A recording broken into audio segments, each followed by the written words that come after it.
Welcome সবাইকে, সবার সুস্থতা কামনা করছি। আজকে আমাদের study topic meningitis. Definition: meningitis is an inflammation of the protective membranes covering the brain and spinal cord. অর্থাৎ ব্রেন এবং স্পাইনাল কর্ডের যে প্রোটেক্টিভ কাভার আছে সেটার ইনফ্লামেশনকে বলা হয় মেনিনজাইটিস। নর্মালি ব্রেন এবং স্পাইনাল কর্ডে যে কাভার থাকে সেটার নাম হচ্ছে মেনিনজেস। যখন সেটা ভাইরাস বা ব্যাকটেরিয়া দ্বারা ইনফ্লামড হয়ে যায় তখন সেটাকে বলা হয় মেনিনজাইটিস। তো আমরা একটু নর্মাল মেনিনজেসটা দেখে নিই। এটা হচ্ছে নর্মাল মেনিনজেস, অর্থাৎ ব্রেনের কাভার। এই যে ব্রেনের কাভার সেটাকে জুম করা হয়েছে, দেখো কি সুন্দরভাবে বোঝানো হয়েছে। প্রথমে আছে স্কাল, তারপরে dura mater, arachnoid, pia mater. Dura mater, arachnoid and pia mater এই তিনটা মেনিনজেসেরই তিনটা লেয়ার। ডিউরামিটার হচ্ছে outer layer, arachnoid middle layer and pia mater হচ্ছে ইনার লেয়ার। অ্যারাকনয়েড এবং পায়ামিটারকে আবার একসঙ্গে বলা হয় লেপ্টোমেনিনজেস। কি বলা হয়? লেপ্টোমেনিনজেস। অ্যারাকনয়েড এবং পায়ামিটারের মাঝে যে স্পেসটা দেখা যাচ্ছে এটাকে বলা হয় সাব অ্যারাকনয়েড স্পেস। এটা কিন্তু সেরিব্রোস্পাইনাল ফ্লুইডের স্টোর হাউস। তাহলে কি বোঝা যাচ্ছে যে এই স্পেসটার নাম হচ্ছে সাব অ্যারাকনয়েড স্পেস। আর এখানে কি থাকে? সেরিব্রোস্পাইনাল ফ্লুইড অথবা সিএসএফ এটা থাকে। আমরা সবাই এটার নাম শুনেছি। সিএসএফ বা সেরিব্রোস্পাইনাল ফ্লুইড হচ্ছে ওয়াটারি লিকুইড, একটা তরল পদার্থ, যেটার কাজ হচ্ছে সাধারণত ব্রেনের উপরে বাইরে থেকে যদি কোনো কিছুর আঘাত পড়ে বা কোনো প্রেশার পড়ে তাহলে সেইটা সেই প্রেশারটা থেকে ব্রেনকে প্রোটেক্ট করা, প্লাস হচ্ছে নিউট্রিয়েন্টস কন্টেইন করা, অর্থাৎ পুষ্টি সরবরাহ করা। তো তাহলে আমরা হচ্ছে নর্মাল মেনিনজেসটা দেখে নিলাম। তিনটা ভাগ আমরা আরেকবার দেখে নিই: ডিউরামিটার, অ্যারাকনয়েড, পায়ামিটার। অ্যারাকনয়েড এবং পায়ামিটারকে একসঙ্গে বলা হয় লেপ্টোমেনিনজেস। অ্যারাকনয়েড পায়ামিটারের মাঝের অংশকে বলা হয় সাব অ্যারাকনয়েড স্পেস, যেখানে কি অবস্থান করে? সেরিব্রোস্পাইনাল ফ্লুইড অথবা CSF.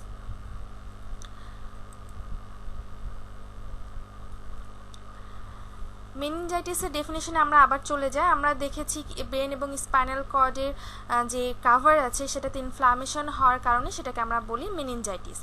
A bacterial or viral infection of the fluid surrounding the brain and spinal cord usually causes the swelling.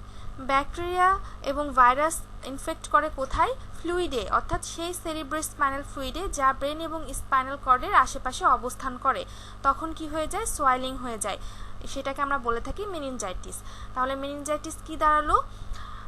Bacteria অথবা ভাইরাস দ্বারা ইনফেক্টেড হয়। কি ইনফেক্টেড হয়? ব্রেন এবং স্পাইনাল কর্ডের কাভার, প্রোটেক্টিভ কাভার, এবং এই ইনফেকশনের কারণে যে সোয়েলিং দেখা দেয় সেটাকে বলা হয় মেনিনজাইটিস। Picture of meningitis. আমরা মেনিনজাইটিসটা কীভাবে হচ্ছে বা দেখতে কেমন এটা একটু দেখে নিই।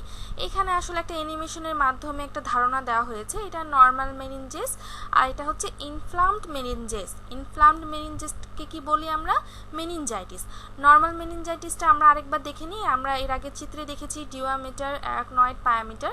আর এই যে এই তিনটা লেয়ার যখন ইনফ্লামড হয়ে যায়, অর্থাৎ এই লেয়ারের অ্যারাকনয়েড এবং পায়ামিটারের মাঝের এই অংশতে যে সেরিব্রোস্পাইনাল ফ্লুইড থাকে সেটা যখন ইনফ্লামড হয়ে যায় তখন কি হয়ে যায়? সয়েলিং হয়ে যায়। দেখা যাচ্ছে এখানে সয়েলিং হয়ে গেছে। এখানে চিত্রর মাধ্যমে একটু বোঝানোর চেষ্টা করেছে, তার মানে এটা যে বেগুনি কালারের সয়েলিং হয় ঠিক তেমনটা না, এটা চিত্র দিয়ে বোঝানোর চেষ্টা করা হয়েছে যে নর্মাল মেনিনজেসের এই অংশগুলো যখন ইনফ্লামড হয়ে যায় ভাইরাস, ব্যাকটেরিয়া বা আদার্স কোনো মাইক্রো অর্গানিজমস দ্বারা, তখন সেগুলো ফুলে যায়। যার কারণে কি হয়ে যাচ্ছে? আমাদের সেরিব্রোস্পাইনাল ফ্লুইডের যে ফাংশনগুলো আমরা পড়লাম সেই ফাংশনগুলো নষ্ট হয়ে যায়। এটাকে বলা হয় meningitis. Clinical features of meningitis. মেনিনজাইটিসের ক্লিনিক্যাল ফিচারগুলো দেখি। সাডেন হাই ফিভার, হঠাৎ করে অনেক বেশি জ্বর চলে আসবে। আমরা সাধারণত 102 থেকে 104 ডিগ্রি জ্বরকে আমরা হচ্ছে হাই ফিভার হিসেবে ধরি। তো তাহলে কি হবে? অনেক বেশি জ্বর চলে আসবে হঠাৎ করেই। স্টিফ নেকটা অর্থাৎ ঘাড়টা শক্ত হয়ে আসবে, মুভমেন্টে অসুবিধা হবে, টার্ন করা যাবে না, এক সাইডে থেকে অন্য সাইডে তাকানোর সময় খুব কষ্ট হবে, পেইন ফিল হবে, কোনো কোনো ক্ষেত্রে তো একদম ঘোরানোই যাবে না, সেটাকে বলা হয় স্টিফ নেক। সিভিয়ার হেডেক, অনেক বেশি মাথা যন্ত্রণা হবে, অনেক বেশি। Headache with nausea or vomiting, মাথা ব্যথার সাথে আর কি সমস্যা থাকবে? নশিয়া থাকবে এবং ভমিটিং থাকবে। নশিয়া অর্থাৎ বমি বমি ভাব এবং ভমিটিং অর্থাৎ বমি করে ফেলা। তাহলে মাথা ব্যথার সাথে এই সমস্যাগুলি দেখা দিবে। কনফিউশন অর ডিফিকাল্টি কনসেন্ট্রেশন, কোনো কিছুর প্রতি মনোযোগ আসবে না, অনেক কষ্ট হবে মনোযোগ দিতে এবং মনোযোগ আসলেও কনফিউশন দেখা দিবে, কোনো কিছু বুঝতে অসুবিধা হবে। সেন্সিটিভিটি টু লাইট, অনেক বেশি তীব্র আলোতে সেন্সিটিভিটি হবে, অর্থাৎ কষ্ট হবে, তাকাতে কষ্ট হবে। এটাকে আমরা কি বলে থাকি? ফটোফোবিয়া। কোনো কিছুর দিকে তাকানোর সময় যদি অনেক তীব্র আলো পড়ে তখন আমরা সেটার দিকে তাকাতে পারি না, ডিফিকাল্টিস দেখা দেয়, কোনো কোনো ক্ষেত্রে হেডেক শুরু হয়, চোখে ব্যথা শুরু হয়, এই সমস্যাটাকে বলা হয় photophobia. Discomfort in loud sound, এটাকে বলা হচ্ছে ফোনোফোবিয়া। ফটোফোবিয়াটা যেমন লাইটের সমস্যা, ফোনোফোবিয়াটা হচ্ছে সাউন্ডের সমস্যা, অনেক বেশি আওয়াজে অসুবিধা হবে। নো অ্যাপিটাইট অর থ্রাস্ট, খাবারের ইচ্ছা বা তৃষ্ণা কোনোটাই থাকবে না বা কমে আসবে। Skin rash sometimes such as meningococcal meningitis, যখন মেনিঙ্গোকোক্কাল দ্বারা মেনিনজাইটিস হবে তখন কিছু কিছু ক্ষেত্রে স্কিনের র্যাশ দেখা দিবে, অর্থাৎ ঘামাচির মতন লাল লাল দানাদার দেখা দিবে। Positive Kernig sign, positive Brudzinski sign. এখন এই দুইটা একটু চিত্রের মাধ্যমে তোমাদের বুঝিয়ে দিই। এটা হচ্ছে কার্নিং সাইন এবং এটা হচ্ছে ব্রুজিনস্কি সাইন অথবা কার্নিংস টেস্ট বা ব্রুজিনস্কি টেস্ট। যখন মেনিনজাইটিস ধারণা করা হয় তখন এই টেস্টগুলো করা হয় বোঝার জন্য যে আসলে মেনিনজাইটিসটা হয়েছে কিনা। তো কার্নিং সাইনটা দেখা যাচ্ছে যে একটা মানুষ সুন্দর স্ট্রেটলি শুয়ে আছে, এই যে তার একটা পা যখন উপরের দিকে ওঠানোর চেষ্টা করছে এই পর্যন্ত এসে স্টিফনেস শুরু হবে, অর্থাৎ এই জায়গাতে এসে শক্ত হয়ে যাবে, পাটা আরও সুন্দর করে উপর দিকে উঠাতে পারবে না, এমনটা সময় ব্যাক পেইন শুরু হবে, প্লাস এই লেগে স্টিফনেস শুরু হবে। এটাকে বলা হয় কার্নিংস টেস্ট অর কার্নিং সাইন। এরপরে আসছে কি ব্রুজিনস্কি। ব্রুজিনস্কিটা দেখো, যখন মাথাটা উপরের দিকে ওঠানোর চেষ্টা করা হবে তখন পাটা অটোমেটিক্যালি ভাঁজ হয়ে যাবে। মাথাটা উপরের দিকে ওঠানোর চেষ্টা করার সময় কি হওয়ার কথা ছিল? পাটা এরকম স্ট্রেট থাকার কথা ছিল না, কিন্তু না, যখন মেনিনজাইটিস হয়ে যাবে অথবা ইনফ্লামেশন দেখা দিবে মেনিনজেসে তখন মাথা উপরের দিকে ওঠানোর সাথে সাথে এই পা দুইটা অটোমেটিক্যালি ভাঁজ হয়ে যাবে। তাহলে বোঝা গেল এটা হচ্ছে কার্নিং সাইন অথবা কার্নিংস টেস্ট, আর এটা হচ্ছে ব্রুজিনস্কি সাইন অথবা Brudzinski test. Causes, several different viruses and bacteria can cause meningitis. বিভিন্ন ধরনের ভাইরাস বা ব্যাকটেরিয়া মেনিনজাইটিসের কজ হিসেবে শনাক্ত করা হয়েছে, যেমন meningococcal bacteria, pneumococcal bacteria, enteroviruses, the mumps virus, the herpes simplex virus. এগুলো ভাইরাস বা ব্যাকটেরিয়া দ্বারা সাধারণত মেনিনজাইটিস হয়ে থাকে। The virus and bacteria that cause meningitis can be spread through sneezing, coughing, sharing toothbrush, etc. তাহলে virus এবং bacteria যে মেনিনজাইটিসটা হচ্ছে এগুলো কিসের মাধ্যমে হচ্ছে? হাঁচি কাশির মাধ্যমে, টুথব্রাশ শেয়ার করার মাধ্যমে। Bacterial meningitis may be caused by ear infection, skull fracture or rarely after some surgery. ব্যাকটেরিয়ার মেনিনজাইটিসটা সাধারণত বেশিরভাগ ক্ষেত্রে কোন সময় ঘটে থাকে? ইয়ার ইনফেকশনের মাধ্যমে, স্কাল ফ্র্যাকচারের মাধ্যমে অথবা কোনো সার্জারির পরে কমপ্লিকেশন হিসেবে। তো এখানে আমি একটা জিনিস ক্লিয়ার করি যে এই যে ইনফ্লামেশন হচ্ছে আমাদের মেনিনজেসে যে কাভারটা আছে, ব্রেন বা স্পাইনাল কর্ডের যে কাভারটা আছে সেটাতে যে ইনফ্লামেশনটা হচ্ছে এটা সাধারণত দুই ভাগে ইনফ্লামড হয়ে থাকে, একটা হচ্ছে ডাইরেক্ট স্প্রেড, একটা হচ্ছে হেমাটোজেনাস স্প্রেড। ডাইরেক্টটা হচ্ছে সরাসরি প্রবেশ করে, কখনো স্কিনের মাধ্যমে কখনো নোজের মাধ্যমে সরাসরি প্রবেশ করে ইনফ্লামেশন ঘটায়। আর হেমাটোজেনেসিস হচ্ছে বা হেমাটোজেনাস যে হেমাটোজেনাসের মাধ্যমে যেটা প্রবেশ করছে সেটা হচ্ছে ব্লাডের মাধ্যমে, কোনো রকম বা কোনো মাধ্যম দিয়ে ব্লাডে প্রবেশ করছে, তারপরে সেটা আস্তে আস্তে ব্রেন পর্যন্ত যাচ্ছে এবং স্পাইনাল কর্ড বা ব্রেনের কাভারকে ইনফ্লামড করে বা ভিতরে প্রবেশ করে সেরিব্রো স্পাইনাল ফ্লুইডকে ইনফেক্টেড করছে। এইভাবে মেনিনজাইটিসের রোগে তখন আক্রান্ত হচ্ছে। তাহলে কি আমরা জানতে পারলাম যে এই ব্যাকটেরিয়া বা ভাইরাস দুইভাবে শরীরের মধ্যে প্রবেশ করছে, একটা হচ্ছে ডাইরেক্টলি সরাসরি যাচ্ছে আর একটা হচ্ছে ব্লাডের মাধ্যমে।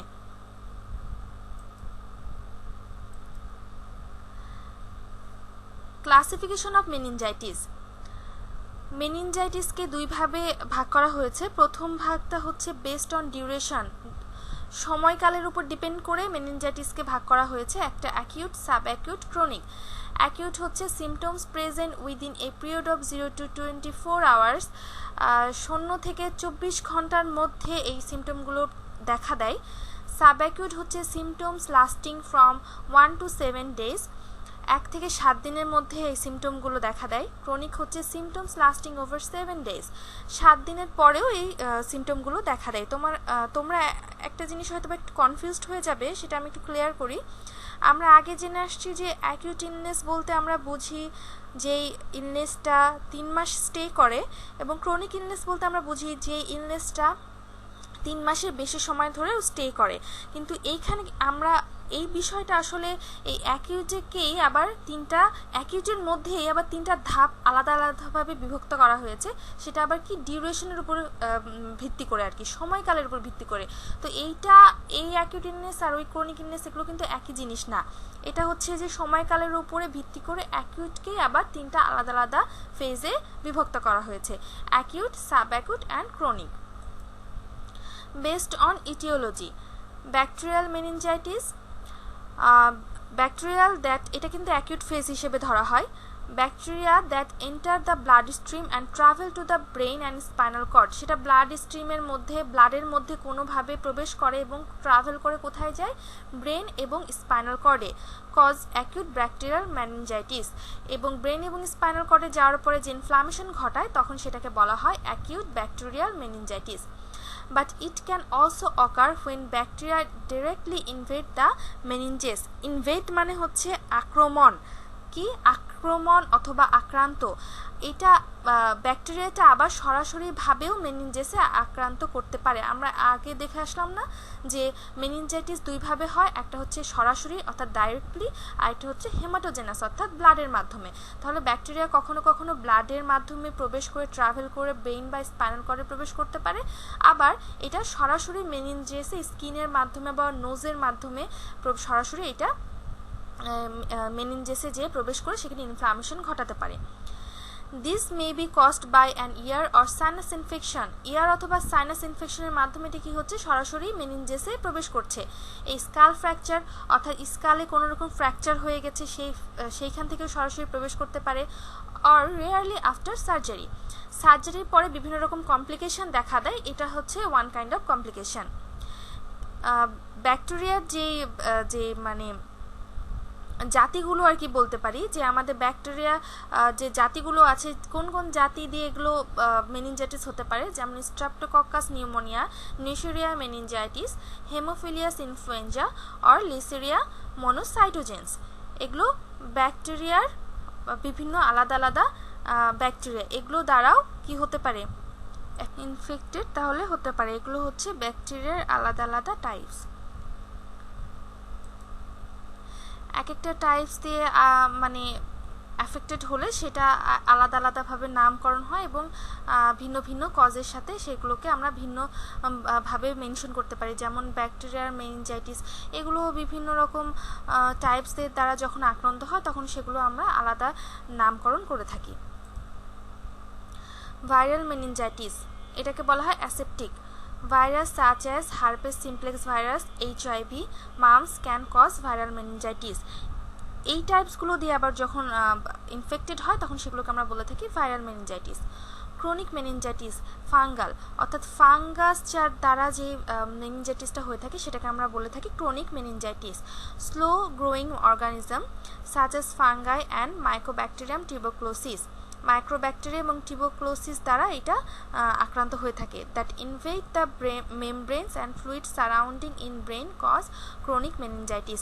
যখন ফাঙ্গাই, মাইক্রোব্যাকটেরিয়াম, টিউবারকুলোসিস এগুলো দ্বারা আক্রান্ত হয়ে যায় মেনিনজেস, ইনফ্লামড হয়ে যায়, এবং যখন এটা ইনফেকশন ঘটিয়ে সোয়াইলিং হয়ে যায়, ফুলে ওঠে, তখন সেটাকে আমরা বলে থাকি কি ক্রনিক মেনিনজাইটিস। এখানে প্যাথোফিজিওলজি দেয়া আছে, বলে রাখা ভালো যে সেটা ডাইরেক্টলি শরীরে প্রবেশ করছে নাকি ব্লাডের মাধ্যমে শরীরে প্রবেশ করছে অথবা কোন ওয়েতে যাচ্ছে, সব কিছু ডিপেন্ড করে কিন্তু এক একটা প্যাথোলজি এক এক রকম হয়। প্যাথোলজি অর্থাৎ হচ্ছে যে কোন প্রক্রিয়াতে সে ভিতরে আক্রমণ করেছে। তো এই প্রক্রিয়াটা এক এক কজের ক্ষেত্রে এক এক রকম হয়। আমি এটা এখানে একটা কমন কজের প্যাথোফিজিওলজি দেখাচ্ছি। Causative organism ইন্টার্স the blood stream. যে কজেটিভ অর্গানিজমস মানে যেই মাইক্রো অর্গানিজম দ্বারা এটা আক্রমণ হবে বা ইনফেক্টেড হতে যাচ্ছে, সেটা প্রথমে কি হয়, ব্লাডের মাধ্যমে প্রবেশ করে। ক্রস দ্য ব্লাড ব্যারিয়ার, ব্লাডের যে ব্যারিয়ার থাকে, ব্লাড যে বাধা থাকে সেইটা ক্রস করে এই অর্গানিজমসটা কি করে, মেনিনজেসে প্রবেশ করে। ইনফ্লামেটরি রিয়াকশন ইন মেনিনজেসে যে কি হয়, তখন প্রবেশ করার পরে ইনফ্লামেটরি রিয়াকশন হয়। Inflammation of subarachnoid space and pia mater এবং সাব আরাকনয়েড যে স্পেসটা থাকে, অর্থাৎ যেখানে সেরিব্রোস্পাইনাল ফ্লুইডের অবস্থান, সেইখানে ইনফ্লামেশন ঘটায়। ইনফ্লামেশন মে কজ আইসিপি মানে হচ্ছে ইন্ট্রাক্রেনিয়াল প্রেশার। ইনফ্লামেশনের কারণে কি হয়, ইন্ট্রাক্রেনিয়াল প্রেশারটা বেড়ে যায়। যখন সেরিব্রোস্পাইনাল ফ্লুইডটা ইনফ্লামড হয়ে যাচ্ছে, সয়েলিং হয়ে যাচ্ছে, ফুলে যাচ্ছে, তখন ইন্ট্রাক্রেনিয়াল প্রেশারটা বা ভিতরে প্রেশারটা বেড়ে যাচ্ছে। সিএসএফ অথবা cerebrospinal fluid flows in subarachnoid space. Subarachnoid স্পেসের মধ্যে সেরিব্রোস্পাইনাল ফ্লুইডটা বেড়ে যায়, ইনক্রিজ হয়ে যায়, এবং CSF infected, cerebrospinal fluid infected হয়ে যায়। আলটিমেটলি তখন সেটা কি হয়ে যায়, meningitis. Risk factors of meningitis. কি কি ক্ষেত্রে বা কোন কোন ক্ষেত্রে মেনিনজাইটিসটা হওয়ার সম্ভাবনা থাকে? স্কিপিং ভ্যাকসিনেশন, যখন ভ্যাকসিনেশনটা স্কিপ করা হয়, অর্থাৎ বাদ দেওয়া হয়। কখনো কখনো দেখা যাচ্ছে যে কেউ টোটালি ভ্যাকসিনটা নিয়ে থাকে না, এবং কখনো কখনো দেখা যাচ্ছে যে ভ্যাকসিন একটা নিয়ে আর নিতে চায় না। তো যখন ভ্যাকসিনেশনটা স্কিপিং করে তখন মেনিনজাইটিসটা দেখা দেয়। Age less than 5 or greater than 60, 5 বছরের কম বয়সী এবং 60 বছরের বেশি বয়সী মানুষের মাঝে এই মেনিনজাইটিসটা দেখা দেয়। Living in a community setting, community setting বলতে এখানে আসলে বোঝানো হয়েছে যে যে সকল মাইক্রো অর্গানিজমস বা যে সকল এজেন্টের মাধ্যমে সাধারণত মেনিনজাইটিসটা হয়ে থাকে, সেই সকল এজেন্টগুলো যে কমিউনিটিতে বা যে এলাকাতে বেশি বসবাস করে বা বেশি পাওয়া যায়, সেই ধরনের জায়গাতে যদি বসবাস করা হয় তাহলে এই মেনিনজাইটিস হওয়ার সম্ভাবনাটা বেশি থাকে। Pregnancy, diabetes mellitus, HIV infection, malignancy হচ্ছে ক্যান্সার। এখানে কি বলেছে, ইনক্রিজড রিস্ক অফ লেইশেরিয়া ইনফেকশন। লেইশেরিয়া ইনফেকশনের মাধ্যমে যদি ম্যালিগন্যান্সি থেকে লেইশেরিয়া ইনফেকশনটা হয়ে থাকে, তখন সেটা আবার মেনিনজাইটিস ঘটাতে সক্ষম হয়। এরপরে আসছে সিকেল সেল ডিজিজ এবং অ্যালকোহলিজম। অ্যালকোহলিজমটা তো আমরা জানি, অনেক বেশি অ্যালকোহলের প্রতি আসক্তি হওয়ার কারণে, কিন্তু সিকেল সেল ডিজিজটা একটু তোমাদের বলি। সেটা হচ্ছে যে আমাদের ব্লাডের মধ্যে যে হেমোগ্লোবিন আছে, সেখানে রেড ব্লাড সেল থাকে। এটার কাজ কি, বডিতে অক্সিজেন সরবরাহ করা। তো রেড ব্লাড সেলের কিন্তু একটা আকৃতি আছে, যে আকৃতিটা যদি ডিজিজের কারণে বিকৃত হয়ে যায়, অর্থাৎ রেড ব্লাড সেল বা আরবিসি এর যে শেপটা আছে সেটা যদি বিকৃত হয়ে যায়, অন্য শেপে পরিবর্তন হয়ে যায়, তখন সেটা অক্সিজেন সরবরাহের ক্ষেত্রে ডিফিকাল্টিসের সম্মুখীন হয়। সেই সেলগুলোকে তখন বলা হয় সিকেল সেল ডিজিজ। এরপরে আসো কমপ্লিকেশন। মেনিনজাইটিসের হওয়ার পরে কি কি সমস্যা দেখা দিতে পারে? হিয়ারিং লস, অর্থাৎ কানে শোনার প্রবণতাটা কমে যেতে পারে। মেমোরি ডিফিকাল্টি, কোনো কিছু স্মরণ করার বা মনে রাখার ক্ষমতা কমে যেতে পারে। লার্নিং ডিসএবিলিটিস, কোনো কিছু শেখার সময় ডিসএবিলিটি দেখা দেয়, অসুবিধা দেখা দেয়, বোঝা যায় না বা বোঝার যে ক্ষমতাটা সেটা কমে আসে। ব্রেন ড্যামেজ হয়। গেট প্রবলেমস হচ্ছে মুভমেন্টে অসুবিধা দেখা দেয়, হাঁটা চলাফেরা এগুলো করার সময় হাঁটুতে বা জয়েন্টে হচ্ছে কোনো স্টিফ দেখা দেয়, কোনো শক্ত হয়ে যায়, মুভমেন্ট করতে পারে না। এই সমস্যাগুলোকে বলা হয় গেট প্রবলেমস।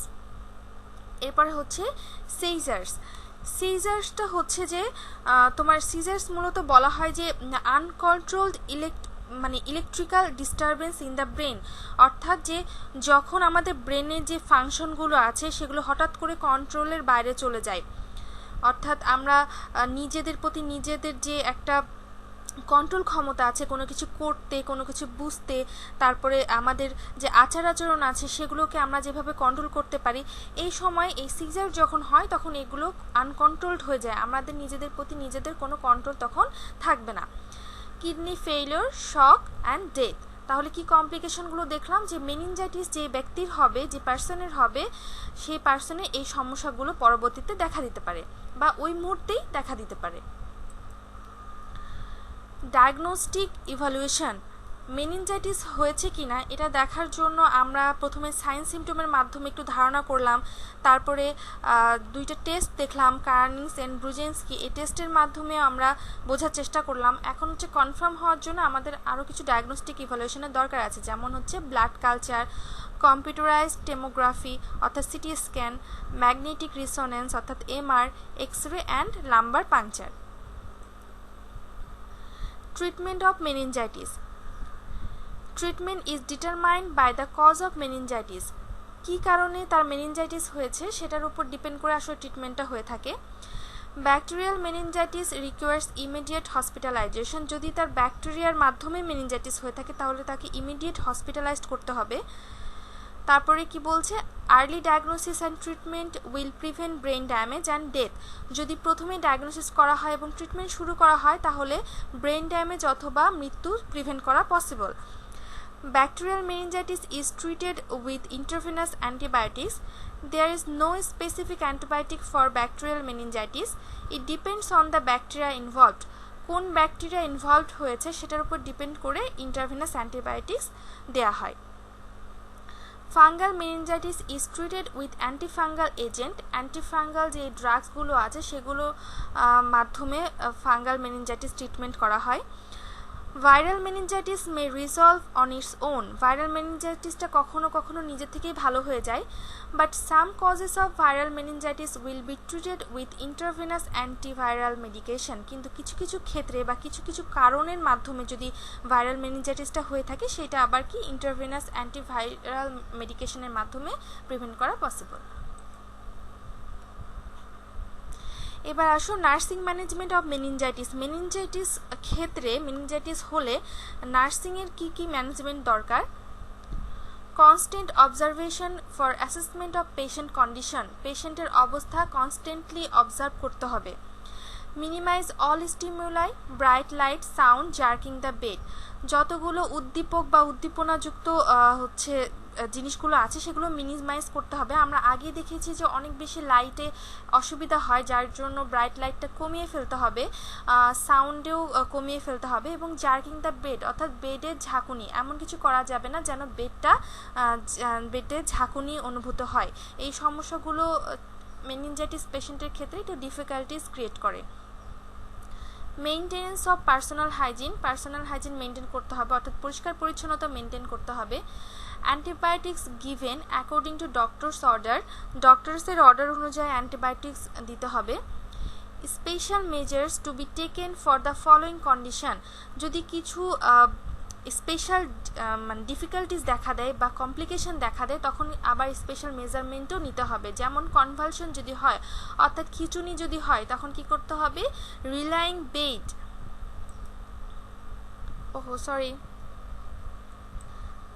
বেডের দুই পাশে লাইন করে দিতে হবে যেন বিছানা থেকে পড়ে না যায়। Room should be dark and quiet, room অবশ্যই অন্ধকার এবং খুব শান্ত হতে হবে। Clearance the air passes, prevent the tongue bite or folded. Oxygen therapy, a tray should be ready with gauze, cotton, airway tip, tongue holder and emergency drug.